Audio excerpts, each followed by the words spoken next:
The rain tasted like ash.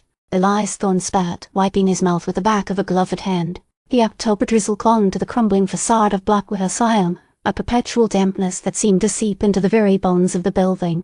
He's been tracking the rumors for weeks, whispers and hushed tones at the Crimson Lantern, hushed conversations overheard in the dusty archives of the Miskatonic Historical Society. Blackwood wasn't just abandoned, it was haunted asterisk, and not by the usual assortment of spectral residents. This was something else. Elias, a freelance investigator with a penchant for the peculiar and a doctorate in comparative mythology, considered himself a man of science. Ghosts were superstition, phantoms born of grief and the unstable human psyche. Yet, the sheer volume of consistent reports, accounts of guttural chanting, impossible shadows, and a pervasive sense of dread, had piqued his interest. He's been hired by a concerned relative of a former Blackwood patient, a woman named Mrs. Albright, who believed her uncle's unexplained death was linked to the asylum's dark history. He's been joined by Miss Clara Bellweather, a cartographer with a knack for forgotten places and an unsettlingly accurate intuition. She held a flickering lantern, its beam dancing across the overgrown grounds. "The locals call it the Whisper Wind," she said, her voice barely audible above the drumming rain. "They say the asylum breathes.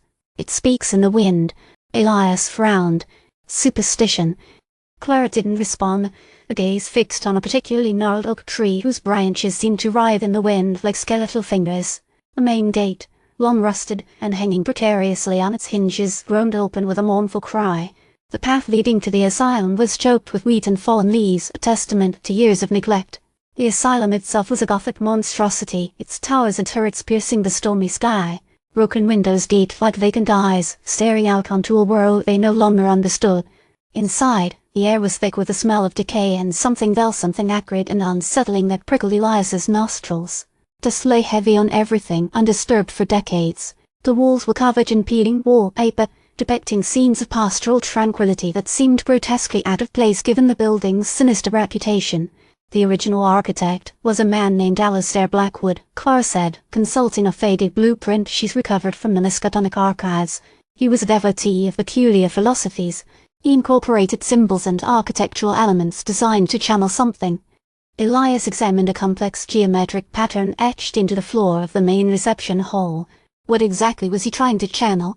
He believed that certain configurations of space could act as conduits to other dimensions, Clara said, her voice hushed. He was obsessed with bridging the gap between our reality and whatever lies beyond. They explored the asylum's labyrinthine corridors, each room the chilling tableau of forgotten lives. Ancient rooms with rusted bed frames, a disused operating theatre with instruments that seemed to gleam with an unholy light, and a library filled with mouldering tomes on subjects best left unexplored.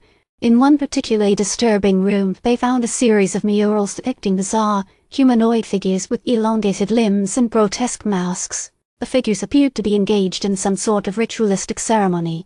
"These murals are not human," Elias observed, his scientific skepticism beginning to waver. Suddenly, a low chanting echoed through the asylum, growing louder with each passing moment. It seemed to be coming from the lower levels of the building, from a section that wasn't listed on any of the blueprints. "The chanting is getting stronger," Clara whispered, gripping her lantern tighter. They descended into the asylum's underbelly, a series of damp, claustrophobic tunnels that felt as if they were being swallowed by the earth. The chanting grew deafening, vibrating through the very stone of the building. The tunnels led to a large, circular chamber at the center of which stood an enormous stone altar. Around the altar a group of shadowy figures were chanting in a language that was both ancient and alien.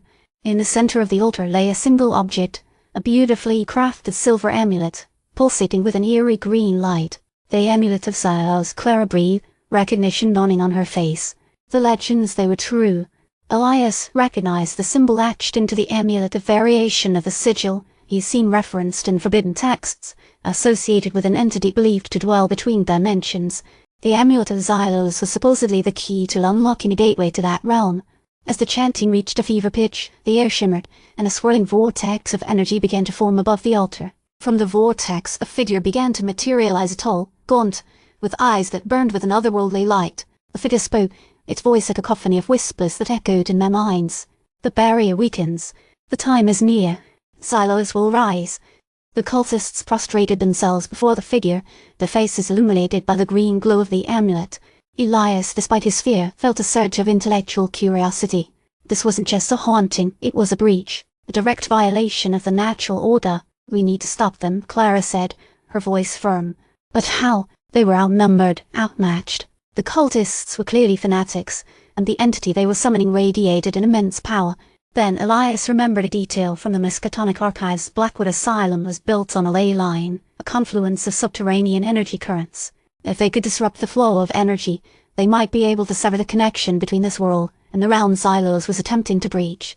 Clara, the ley line, Elias said, pointing to a diagram on his notepad. There's a junction point near the old generator room. If we can overload the generator, we might be able to disrupt the flow of energy.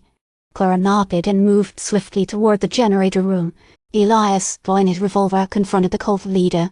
This ends now, he said, his voice trembling but resolute. The cult leader laughed, a dry, rasping sound. You cannot stop what is inevitable. A brief but intense struggle ensued. Elias, using his knowledge of anatomy and a healthy dose of adrenaline, managed to disarm the cult leader and knock him unconscious. Meanwhile, Clara reached the generator room and began to work furiously at the controls. Sparks flew, and the air crackled with electricity. With a final, desperate effort, she overrode the safety protocols and sent a surge of power through the generator. The asylum shuddered violently. The chanting faltered, and the vortex above the altar began to collapse. The entity known as Xylos let out a furious roar, but its form began to dissipate. The generator exploded, plunging the asylum into darkness. The earth trembled beneath their feet. When the dust settled, the chanting was gone. The vortex was gone. Xylos was gone. The Amulet of Xylos lay inert on the altar, its green glow extinguished. Elias and Clara emerged from the asylum, blinking in the pale moonlight. The rain had stopped. The air was clean and crisp. It's over, Clara said, exhaustion evident in her voice. For now, Elias replied, gazing back at the crumbling facade of Blackwood Asylum. But I doubt Xylos will remain banished forever. He picked up the Amulet of Xylos, placing it carefully in his pocket. He knew this was only the beginning. The veil between worlds had been weakened, and the forces of darkness would be seeking to exploit that vulnerability.